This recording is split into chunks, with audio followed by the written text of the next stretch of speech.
I'm Vickii Engel.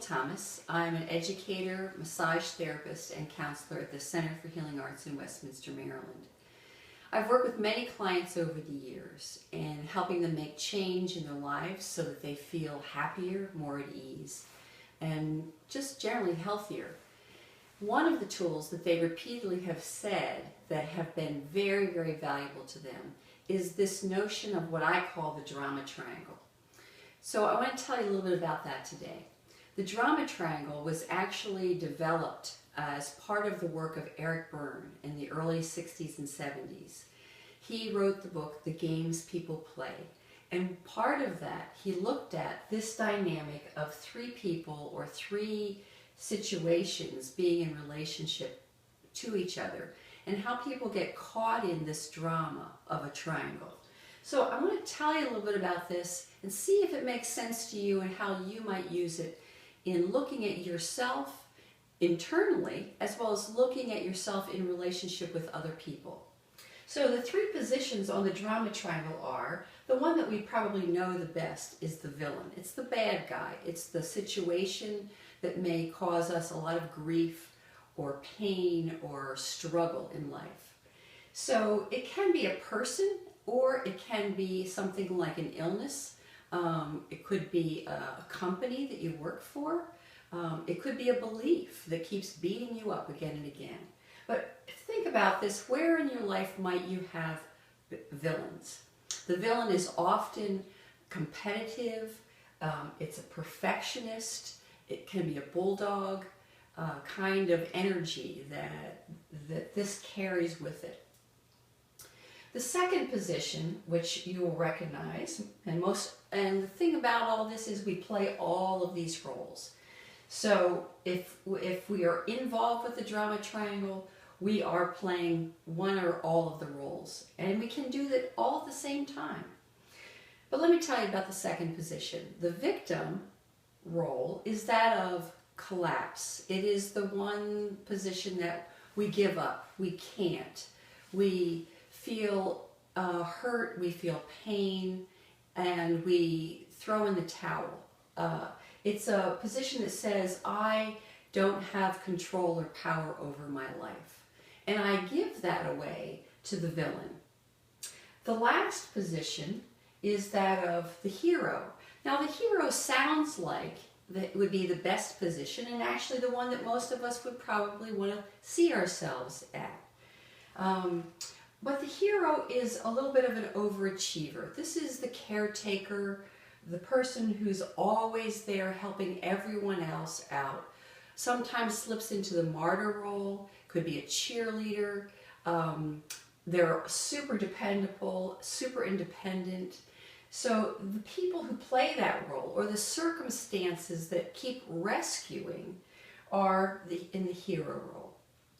These three roles form the drama triangle.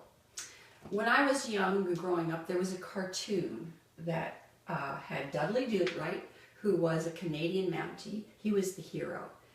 Dick Dastardly was the evil guy, and then the victim was Nell. Poor Nell. Dick Dastardly was always trying to capture Nell and tie her to the train track. And Dudley Do-Right was always rescuing Nell. So if you watch a program that is called a drama, you will find these roles. And they're very easy to identify. The thing is, they also show up in our own lives. When we collapse and give up, when we step in and rescue when it's not our responsibility, when we become indignant and self-righteous, we are playing one of those roles. The interesting thing about this triangle is that it requires all three players to have the triangle. Now, you certainly see if I take out a relationship between the villain and the victim, we really don't have a triangle left anymore. It kind of falls apart. So when there is someone who has been victimized or feels victimized, they will point to someone who did them wrong, some situation that did them wrong. And they will always look for a hero to come and help them out and rescue them. So one way of thinking about it is that there's a lot of static or a lot of unsettled energy between the victim and the villain, the circumstance and the recipient of that. And the victim will then look for a hero to triangle in. When the hero comes in, the hero does not do battle with the victim. The hero then goes after the villain. And so it takes the energy or the tension from this side of the triangle and transfers it over to this side. So when someone steps into this role as hero, the energy or the friction then will shift between the hero and the villain instead of the victim. And the victim goes, I'm being taken care of. There's less tension here. And the tension now shifts over here. Do you recognize this in your own life in some way? Well, let me give you an example. Sometimes children will go into the victim role. They will say, oh, you're too hard on me. I can't do that. And they'll go to the other parent. Perhaps it's mom or dad, hard to say, but they'll go and ask the other parent to rescue them from whatever the responsibility was of this parent. So perhaps mom said, time to go pick up your clothes from your bedroom floor. And the child then has a little temper tantrum and says, I don't want to, and she says, you have to, and then they go into collapse. The collapse is the victim. Being the clever victim, though, they find dad who's outside, and dad says, oh, well, it's okay, you can go play now, you don't have to worry about that, you can do it later, it's fine. What will happen then is the victim becomes quite happy, but there will suddenly be some tension between dad and mom, who get identified as the villain and the villain and the hero, and the tension then builds between the two of them. So that's a way that this little drama triangle plays out in everyday life in the family home. Another example of the drama triangle is with an organization. Someone may work for an organization that does not treat them respectfully. So they, as an employee, over time feel more and more victimized. They feel trapped. They feel they can't move forward. Their voice isn't listened to. They're not treated fairly. Other people are promoted. So many ways that this might show up in an organization or a place of employment where the employer or the business or the organization becomes the villain. Again, it's not that they are a villain. It's simply that when this person decides that they're being victimized, they point to this as the villain. So they may say, well, I need to be rescued. Well, I go home from work and I'm exhausted and I'm tired and I really don't like this job, but I really don't want to do the work that it will take to get out of the job, to find a new job, to create a career that I really like.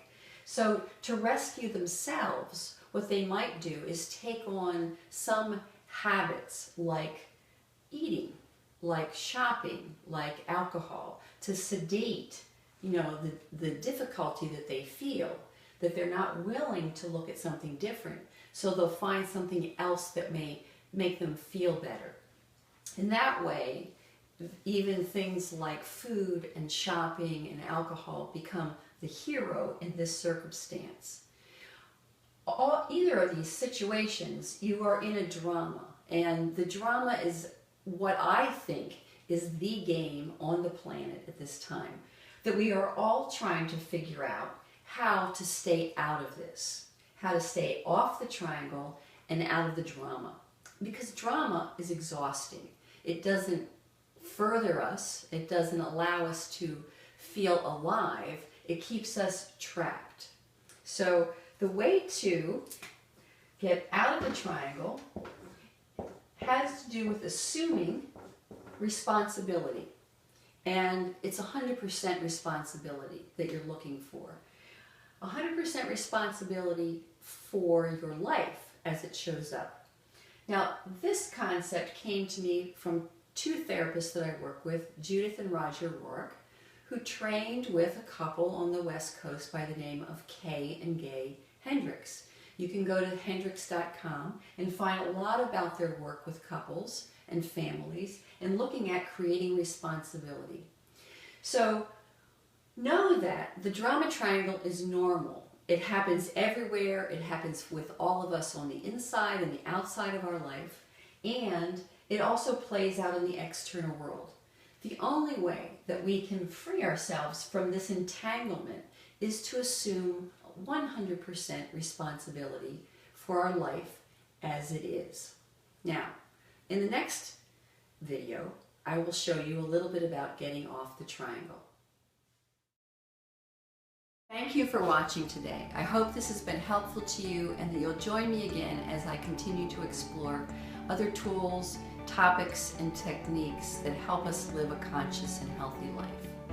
For more information or to make an appointment, please check my website, www.centerfor-healingarts.com, which is posted in the description below. Thank you.